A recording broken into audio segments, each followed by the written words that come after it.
you up and you hold me back.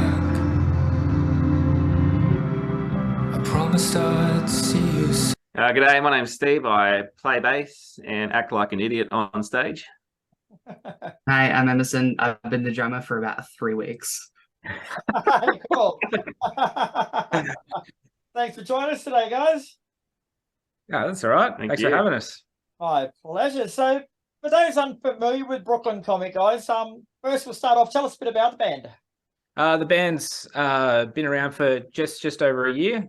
I started writing music pretty heavily during the second lockdown as a means of just kind of aiding my mental despair, I suppose. And yeah, so basically we have one mission statement, and that's to raise awareness for mental health. And yeah, I like to scream into a microphone, and that kind of helps. So yeah. Very cool, very cool. And you recently premiered your latest single, Charlie's Song. So I know it hasn't been that long, but how's the early reception been for it? It's been really good so far. Yeah, we've had a lot of love from it. So yeah, we're just going to keep pumping it, and yeah, people will hopefully keep enjoying it. So tell us a bit more about the song from a musical point of view and what you were going for with it. Well, I was listening to like a lot of balanced composure, a lot of movements, that kind of thing at the time that I was writing Charlie's Song, and a couple other songs that are going to be coming out this year. And musically, I just wanted something that would really build as the song kind of just progressed, to, in a sense, kind of like symbolize exactly what the song's content is about, which is like being in a situation where you're in a relationship with someone who has addictive qualities, or is addicted to something, and you're trying to help that person out, but you see that it's at the detriment of your own mental health. So you need to take a step away. So yeah, that's basically what the song is about, and what I was kind of going with musically as well. It comes with a pretty cool video that showcases the band playing in a room with two figures in white sheets playing chess in front of you. Like, what's going on there? I've tried to figure it out, but I got no idea. Basically, like the ghosts are like a symbol for the addiction that you might face, and they're basically battling it out while we're playing the song like around them. So there's always going to be that ghost that you've got in your head, or that's always around, and it's kind of your opportunity whether or not you want to fight against it or with it. So you've said that song's basically about addictions and the repercussions of it, and you also sing a lot about mental health. So are they those sort of things a focus of the band? Like, is that like basically a common theme running through all your music? Heavily, mental health is a very heavy theme. Every song that we've written is about mental health in some way, whether that be through circumstance, or through indoctrination.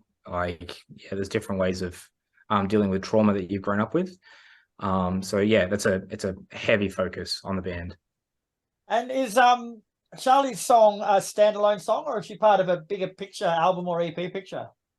It'll be part of a 3-track that we've got that we're just pushing out sporadically throughout this year. So we've got that one plus 2 more for the rest of the year.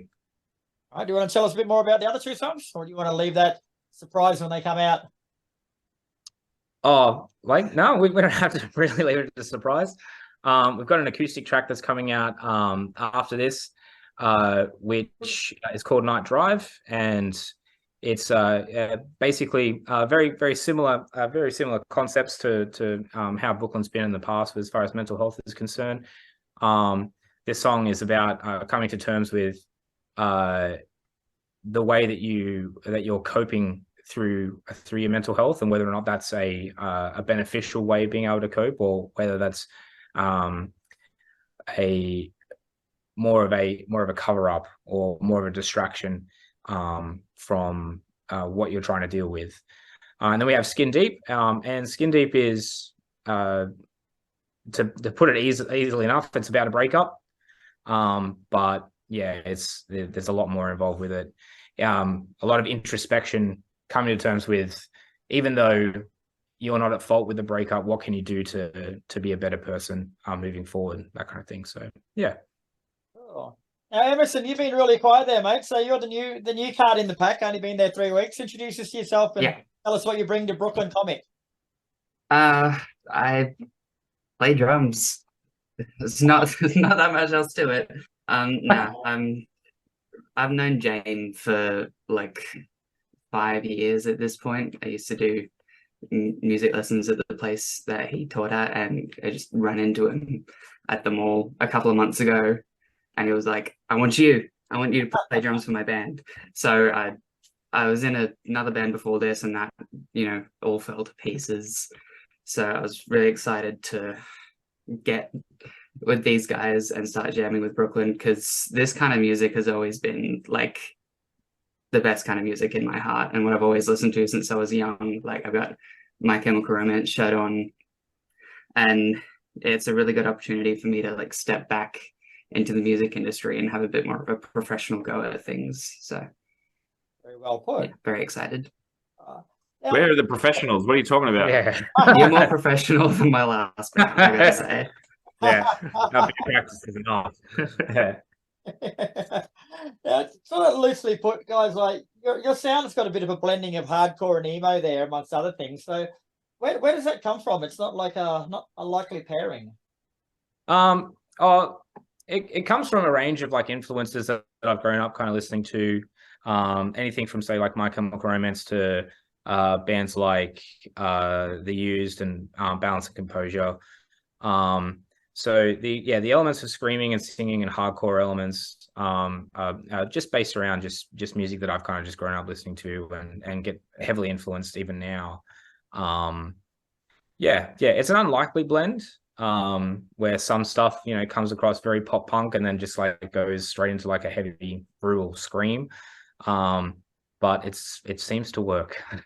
On that point, like, they are pretty much opposing genres. So how hard is, like, in the writing and the creative stage, how hard is it to get the balance right? Like, how do you know when you've gone too far with one and maybe not far enough with another? Like, trial and error.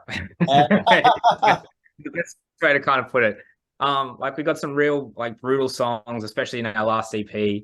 Got a couple of like really brutal songs, which in context they work well, but then like for example, playing live make it quite diversive, I suppose, towards a crowd, depending on the kind of crowd that we're playing. Like, if we're playing a show with like that's more of a pop punk show, you'll notice that the people are a little bit kind of taken back from the heavy elements, and then they kind of come back when we have like the pop punk chorus or a song like Melancholy, which is like very, very pop punk. So yeah. Speaking of shows, have you got anything coming up that you want to push? We do. We've got an emo night in Woolongong, La La La's in Wollongong next Saturday, the 23rd, and we'll be playing with the Besties and Headstrong. So that's going to be a freaking awesome night. So can't wait for that one. And Lars is such a great venue as well, so we're really looking forward to playing there again. And where can people find out more information or get tickets? They can just go to our Instagram, go to our link tree. The tickets are there, or they can go on the Yours and Ours Instagram or website, or even AM/PM emo night. They can go on there and find the tickets there as well. Beautiful. Well, thanks very much for your time, guys. The song, Charlie's song, is out now, and he's a cracker. Very very different fusing of songs, but it works well, guys. So I look forward to seeing what you come up with in the future. Cool. Thank you so much for having us. Cheers, mate. Well, best of luck. Thank you.